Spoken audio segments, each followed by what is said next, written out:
चलो, सबसे पहले तो जैसा कि तुमको पता है ये कोर्स S9 है और ये DLED का कोर्स है सेकेंड ईयर का। तो इसमें पता होना चाहिए कि जो पूरा DLED का कोर्स बटा हुआ है, 2-3 लाइन एक्स्ट्रा बोल दे रहे हैं सिलेबस से थोड़ा सा हटके। फर्स्ट ईयर का जितना भी कोर्स है वो सब F से कोड है, जैसे F1 F2 F3 F12 इस तरीके से। और सेकेंड ईयर का जो भी कोर्स है वो S1 S2 S3 करके है पूरा, है ना। तो ऐसे में क्या है, ऐसे में हमको, हाँ चलो, गुड मॉर्निंग तनु। हाँ, काफी लेट हो गया, तुम लोग कहाँ हो पता नहीं, मतलब कब से ऑनलाइन थे लेकिन। चलो ठीक है, तो हम कंटिन्यू कर रहे हैं, ठीक है। पहले अंजलि थी, अभी तुम जुड़ गई हो, तो अब हम कंटिन्यू स्टार्ट कर चुके हैं क्लास, कितना वेट करते हैं, ठीक है। हाँ, तो पहले हम तुम लोग को बता दे रहे हैं पहले, और इसके बाद क्या करेंगे, इसका हम ये PDF भेज देंगे, है ना, वो अभी भेज देंगे। सबसे पहली चीज हमको जानना था, जैसा कि अभी बता रहे थे कि हमारा जो कोर्स है, आवाज आ रही है, इको आ रहा है, देख लो थोड़ा तुम्हारी साइड से आ रहा है। तो हमारा जो कोर्स है F और S के कोड से बटा हुआ है। F का मतलब फर्स्ट ईयर का वो सारा कोर्स, चाहे वो F1 हो, F2 हो, F3 हो, F4 हो, F9 हो, F12 हो, समथिंग इस तरह से। सेकेंड ईयर का जो भी कोर्स है वो S1 S2 S3 करके वो कोडेड है, चाहे वो जो भी हो। इस तरीके से हम आज जिस कोर्स की बात कर रहे हैं ये कोर्स S9 है। वैसे इस कोर्स को हम ऑप्शनल कोर्स भी मान करके चल सकते हैं। हालांकि ऑप्शनल कोर्स कहना बहुत ज़्यादा सही नहीं है। ऑप्शनल कोर्स कहना क्यों सही है और क्यों नहीं सही है वो दोनों बता दे रहे हैं। पहली वजह, ऑप्शनल का मतलब होता है कि उसका मार्क्स मेन मेन नहीं होता है ना। मतलब ये कि चुन लिया गया, फेल अगर हो गए इश्यू नहीं है, फेल नहीं होंगे, पास हो गए तो नंबर उसका परसेंटाइल ये जुड़ता है। यहाँ ऐसा कुछ भी नहीं है। B.Ed के सेकेंड ईयर में ऐसा ही एक कोर्स है C11, और इसी तरीके से तुम लोग के यानी कि D.Led के सेकेंड ईयर में एक कोर्स है S9। वो दोनों कंपलसरी सब्जेक्ट ही है। हाँ, बट इन दोनों कंपलसरी सब्जेक्ट के अंदर you have the rights, you have to given the rights to choose your own desired subject in that particular tabular format that are given। यानी एक सारणी दी गई है, उसके अंदर कुछ सिलेक्शन किया गया सब्जेक्ट्स का, टॉपिक वाइज है, आप चूज कर लो, उधर चले जाओ। तो ये राइट दिया गया है, लेकिन वो कभी भी ऑप्शनल नहीं है। मतलब ऐसा नहीं कि फेल या पास होने से इसका कोई लेना देना नहीं, पूरा लेना देना है कंपलसरी सब्जेक्ट की तरह से। तो अब हम सीधे S9 पर आ रहे हैं। इसमें बहुत सारे और भी कोर्सेज हैं, लेकिन इस बहुत सारे कोर्सेज को छोड़ करके इसके अंदर जिस एक स्पेशली सब्जेक्ट की बात हम कर रहे हैं वो विज्ञान की बात कर रहे हैं। इंग्लिश भी होगा, सब कुछ है इसके अंदर, उर्दू है, संस्कृत है, जो भी है। तो जो जिनका सब्जेक्ट है उसके बारे में वो बात करेंगे।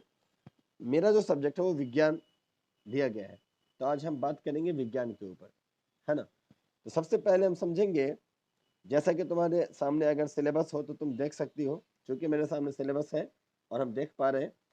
तो अकॉर्डिंग टू सिलेबस मैं कुछ बात रख रहा हूँ, ठीक है। हमारा जो यूनिट 1 है, उस यूनिट 1 में कहा गया है विज्ञान की समझ। मतलब विज्ञान के बारे में क्या समझे, कैसे समझे, है ना, ये मान के चलना है, इसके बारे में कुछ हमें जानना है। तो विज्ञान की समझ का मतलब है विज्ञान के बारे में जानकारी लेना, है ना। तो अब हम विज्ञान की समझ को कैसे समझेंगे, तो उसके बारे में कुछ बिंदु दिया गया है, सिलेबस के अंदर ही कुछ बिंदु दिए गए हैं। हम उन बिंदुओं के बारे में थोड़ी सी बात तुमको बोल रहे हैं। क्या क्या कहा गया है, कहा गया है विज्ञान से हमारा क्या रिश्ता है, विज्ञान की बुनियादी शिक्षा क्या है, विज्ञान की जांच पड़ताल कैसे होती है, विज्ञान सिद्धांतों को विकसित प्रयोग के द्वारा करता है कैसे, जड़ विचारों से मुक्ति एवं प्रगतिशील विचारों की ओर बढ़ना, ये विज्ञान का दूसरा नाम है। दैट क्वेश्चन राइज हियर, जड़ विचारों से, व्हाट इज मीनिंग ऑफ जड़ विचारों से। जैसा कि हम जानते हैं जड़ से कोई चीज शुरू होती है, कोई पेड़ शुरू जड़ से होता है, ऐसे समझ लो समझने के लिए।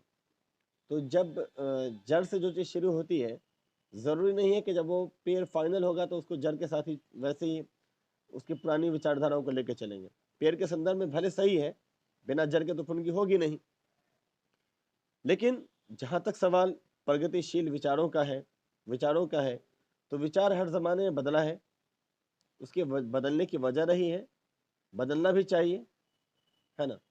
अगर ये विचार नहीं बदलता तो आज ये अंजलि कुमारी और तनुश्री और हम एक साथ एक क्लास में ऑनलाइन मेथड से नहीं जुड़े होते। अभी पुराने सिस्टम, पुराने प्रथा के साथ होते।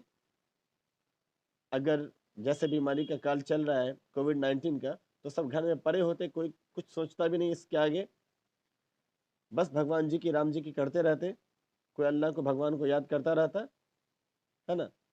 इसके अलावा कुछ नहीं करते, कहते कि 20 में बच जाएंगे तो आगे सोचेंगे। ऐसा नहीं है। साइंस कभी इस तरह का कोई संकल्पना को नहीं मानता है और कभी मानेगा भी नहीं। साइंस जब अपनी इन्फेंसी स्टेज में रहा, यानी कि जब वो पनपना शुरू किया था, हम ये बात तब की कर रहे हैं जब यूरोप की बात आ जाएगी।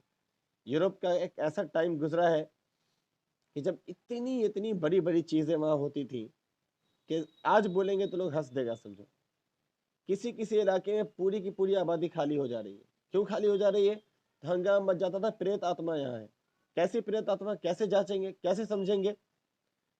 लोग पुरानी पुरानी मान्यताओं के आधार पर क्या करते, कुएं में जा करके बाल्टी में रख करके एक चिराग जला देते, उसको नीचे ले जाते अंधे कुएं में, थोड़ी देर वेट करते। और आज साइंस बहुत अच्छे से जानता है, पहले भी जान चुका है कि जब उसको ऑक्सीजन नहीं मिलेगी तो उसको बुझ जाना है।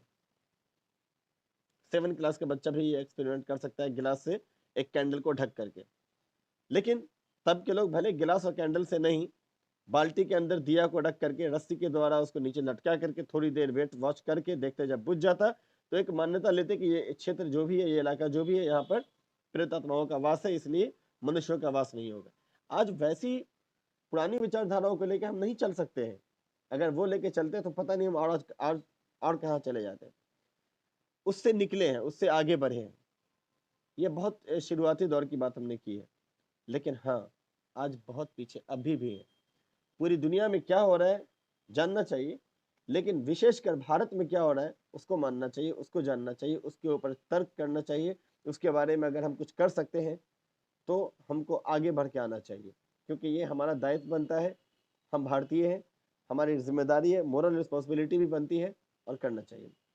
तो कहीं ना कहीं इन शॉर्ट, जड़ बुद्धि का मतलब है कि वो पुरानी मान्यताएं, और जड़ बुद्धि से मुक्ति का मतलब है कि वो जो पुरानी सोच थी जिसमें सती प्रथा भी आ जाती है कि अगर पति मर गया है तो पत्नी को जीने का क्या अधिकार है, उसको भी साथ में जला दो, सती हो जाएगी, एकदम पाक साफ हो जाएगी, एकदम स्वर्ग में चली जाएगी डायरेक्ट।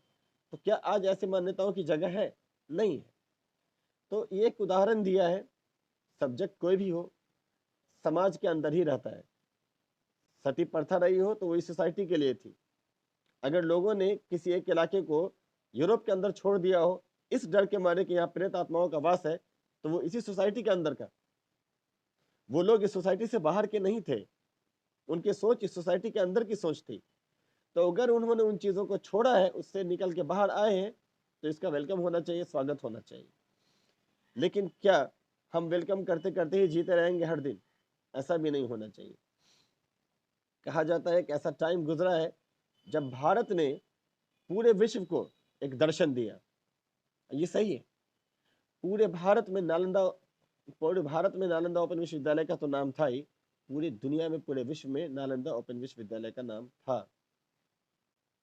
और आज भी उन खंडरों के अंदर बहुत सारे ऐसे राज दबे हैं जिस पे रिसर्च आज भी हो रहा है, शोध आज भी हो रहा है और करना पड़ेगा। लेकिन सिर्फ उसी चीज को लेके कि हमारे ऊपर शोध हुआ करता था, हम ऐसे थे, हम वैसे थे, इससे काम नहीं चलता है। वक्त किसी को परमानेंट नहीं रखता है। कभी दौर, हर फील्ड में, चाहे पॉलिटिक्स हो, चाहे साइंस हो, चाहे साइंस एंड टेक्नोलॉजी का दौर हो, या दुनिया का कोई और दौर क्यों ना हो, हर चीज में निरंतर चेंजेस आती है, बदलाव आता है, और ये बदलाव आते रहना ही जरूरी है। अगर ये बदलाव नहीं आता है तो ये अच्छे संकेत नहीं है, किसी सभ्यता के लिए तो अच्छे संकेत नहीं है। और आज इतिहास गवाह है, मोहनजोदाड़ो की सभ्यता रही हो, मेसोपोटामिया की सभ्यता रही हो, नदी घाटी चीन सभ्यता रही हो, भले विकास किया, बहुत आगे बढ़ाया हमको, लेकिन आज हम उन तर्कों को, उस जमाने की बातों को वहीं पे लेके आज नहीं चल सकते हैं। आज हमको अपनी सोच बदलनी पड़ेगी।